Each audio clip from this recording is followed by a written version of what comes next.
Today's topic of conversation: realtors are absolutely miserable. I don't know if it's just my local market. I'm in Vancouver, Canada, one of the most expensive markets in the entire world, if not the most expensive market in the entire world on a price to income basis. But yeah, man, I don't know. There's something in the air. People are quite miserable. I'm even hearing it from like the sales centers, that for new construction sales centers, I go in there and I've heard it now twice from two different sales centers where they're like, dude, the realtors are treating us like shit. I don't know what's changed. I don't know why everybody's so miserable.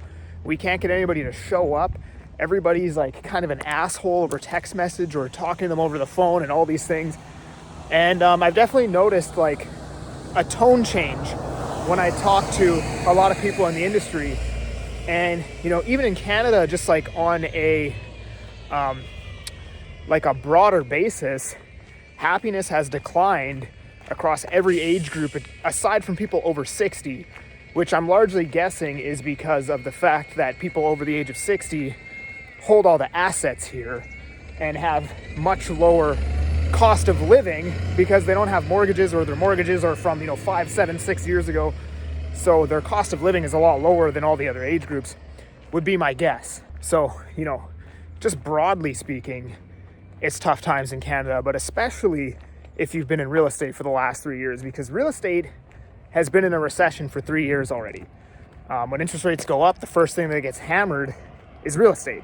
Prices went down, sales went down, and if you've been in real estate for 3 years, the amount of transactions that have been happening have been well below the 10 and 20-year average.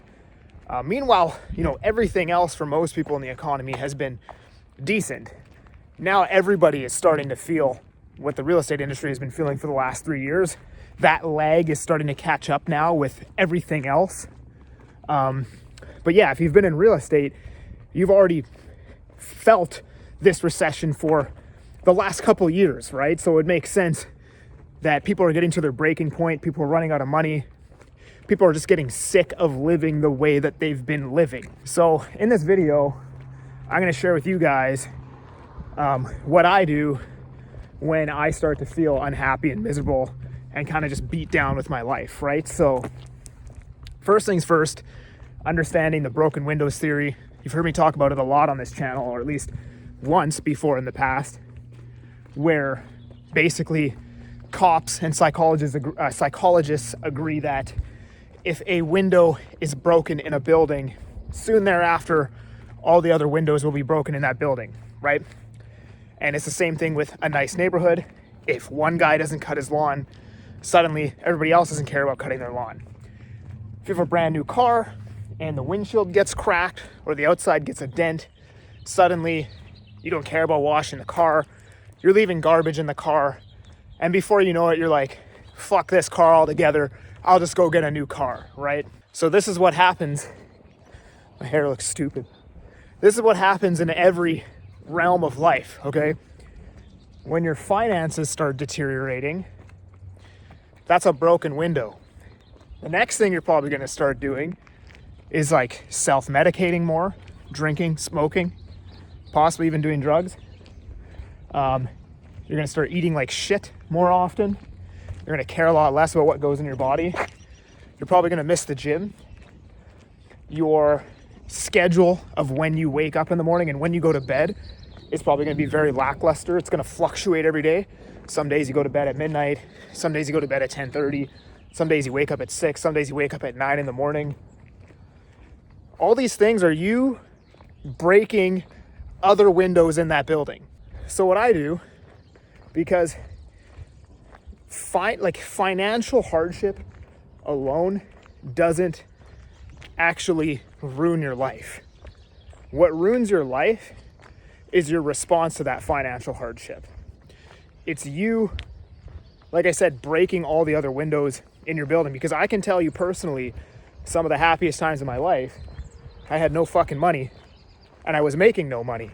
And I can tell you other times where I was making a bunch of money and I was still unhappy. And I can tell you all the most unhappy times in my life was also when my physique looked like shit. My sleeping patterns were all out of whack. I wasn't going to the gym.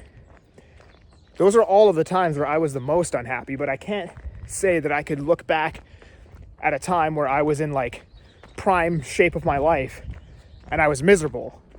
That has never happened to me, right? But the inverse of that, I don't think I've ever been happy and had a terrible physique and, was in my gym routine and going to bed and eating properly and all these things, right? Typically speaking, your financial situation is just a reflection of how you feel on the inside, right? It's very hard to make a lot of money and be successful when your energy is shit, right?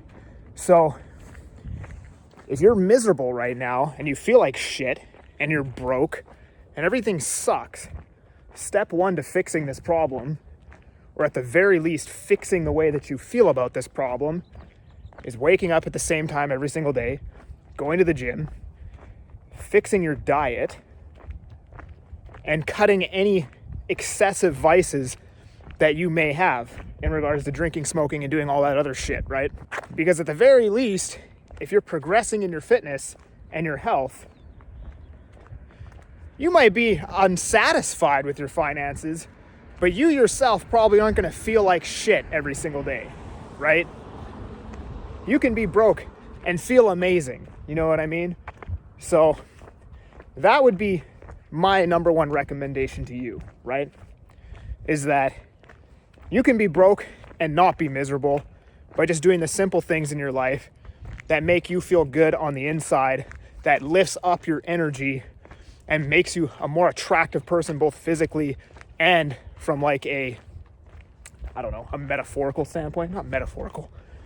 People want to be around you more when your energy is lifted. You know what I mean? People want to work with you more. People want to talk to you. They want to be around you, right? So that's my recommendation for today. Go to the gym. Go to bed at the same time, wake up at the same time every day, probably 6 days a week. Fix your diet, drop your vices. Hope you enjoyed this video. If you want to chat with me about social media coaching, there's a link down below. I'm that Agent Kelly. I'm making moves to move you. Peace.